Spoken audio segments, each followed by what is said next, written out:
When are you interviewing the celebrated monk, Piper? Don't worry, Dad. He's not going anywhere. I love this show so much, and this season is crazy. Bananas. Crazy. Yeah. Your family's the craziest. I'm not gonna lie. That's right. It's a lot, so I'm gonna dive right into it. How do you perfect that awkward sibling sexual tension? Like, how do you pull that off? And did you give yourselves the ick at all in doing so? You kidding? Totally. Still got the ick. Yeah. I feel like, I mean, Mike was really a genius with that, of like giving a lot of those moments of like, you know, like Patrick tickling Sarah Catherine, being like, "Go, come here!" Like those. That was that improv? I think that may have been improv, right? Oh, I thought it was it. Well, I think it got bigger. It was supposed to be a much smaller thing, and then it ended up being this whole tickle fest, ridiculous. Yeah. But there was a lot of like Mike being like, "It would be funny if you just like go over and like pick her up give her a and big tickle her." hug."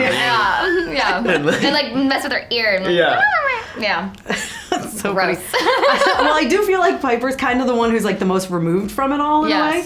And do you think that Thailand is kind of like her escape from her family? Is that her plan? I think so. I think that was the intention. I think she's looking for peace. And she's like, I've been with this kooky family long enough. I need to escape. So I think that was her plan. And I think she really does. Like, she's obviously very sincere and earnest about what she is passionate about and wants to give it a shot. She wants to try living in Thailand. Yeah. So we'll see how that goes for her. Well, I will say for Lachlan too, he kind of feels led by both of his siblings. Totally. Yeah. And what do you think it is about him that just makes him like do kind of whatever they tell him to do, and he just follows them around? I think he's just he just wants attention. He just wants someone in the world to love him, and he will do anything to make that happen. Yeah, I mean, it's even, you know, in that scene on the boat when you tell me that you're going to stay here, and I'm like, that is what makes me decide to sort of fully commit to Saxon. Yeah. Because I'm... She's like, well, she's abandoning me, so totally. I guess I gotta go full Saxon. I've got total abandonment issues. And, you know, I think that probably speaks to, we were just talking about, like, the family's upbringing and how really wealthy Southern families, it feels like, or not Southern, really wealthy families, you know, live in houses that are so big that you can't even like go hang out with your siblings because their rooms are a mile away. You know what I mean? Like, and we probably grew up with lots of babysitters, and I think the environment isn't very conducive for someone that like Lachlan needs a lot of care and love in order to sort of keep trucking. It's sad. Yeah. But he does find a little something. Episodes 5 and 6, so we've only seen 6. That's all they gave us. What was your reaction to reading what happened with Patrick? I was definitely, at first I was like, did they screw up the names? It's supposed to be someone else. No, I was definitely shocked. I mean, he Mike always finds a way to take it a step further, turn it up a notch every season, you know? Mm-hmm. Yeah.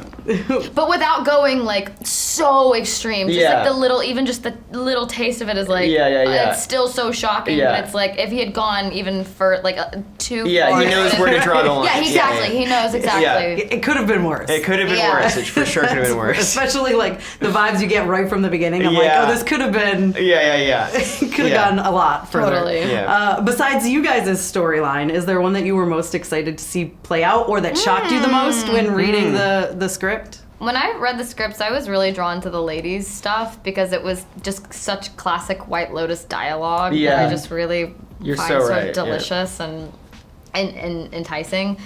So I was really looking forward to seeing their stuff, and I loved their dinner scene in episode 3 talking about Trump. I was like, oh my god, so and like such awkward timing too, so like funny. in the state of the world, like it's just so like oh my god, like that was just one of those really exciting, like good, juicy White Lotus moments. Yeah, and they were amazing. Yeah, I agree. I mean, I also love Rick and Chelsea. Oh yeah, are both awesome. Like their whole dynamic is just. It's funny, they, I feel like, are one of the few, like, they're not really an archetype from a previous season, you know what I mean? Like, True. you have in previous seasons, like, the family and whatever, and I think that it's a kind of new thing that they were doing, and it was really interesting to see where he took that. That's so true. You know? And then Sarah Catherine, I have to ask you about people we meet on vacation Oh my because gosh. you're about to bring book talk to a whole new level. So what do you think fans will be most excited about or anything that you can tease for that?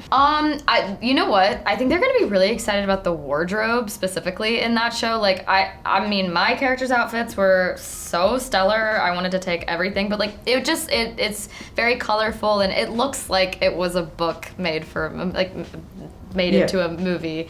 And the two leading actors, Tom Blythe and Emily Bader, are so perfect in those roles, and it was fun to just kind of come on and be a little guest and just play with them for a few weeks. And yeah, I'm excited to see it. I'm glad you asked about that. I haven't gotten to talk about that one. Oh, good. Well, I'm very excited for it. Yay! So. Are you an Emily Henry fan? Yes. Okay, so cool. I'm very much looking forward to it. Is People We Meet on Vacation, is that one of your favorites? It's a top 3 for sure. Cool. So Nice. I'm excited to see it. So I had to ask you about it.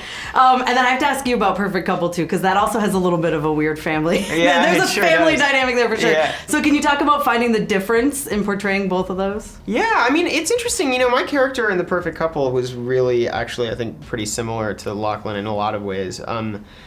Yeah, the shows are very different. They're very similar at face value, but then when you look into it, I think the White Lotus starts with a murder and then jumps back a week earlier and then plays it all out, whereas the timeline of The Perfect Couple was completely like jumbled in a cool way that was, a mix of flashbacks and present day and, all leading up to this thing. Yeah, it was actually a really nice it was really great to get to do The Perfect Couple before The White Lotus because it tackles similar themes of like wealth and the problems with that and like how these rich people can sort of get away with murder, And just what it's like to be someone from one of these really, really wealthy families and what the family dynamics are like. It was really great to get a sort of run at that before going to do it again. In maybe a little crazier way. Yeah, exactly. Got a little bit further. Yeah. Awesome. Well, thank you both so much for your time. I really appreciate it. It's great Thank to meet you. I'm sure y'all cheat on your taxes, Mom. Well, not so badly that we have to leave the country.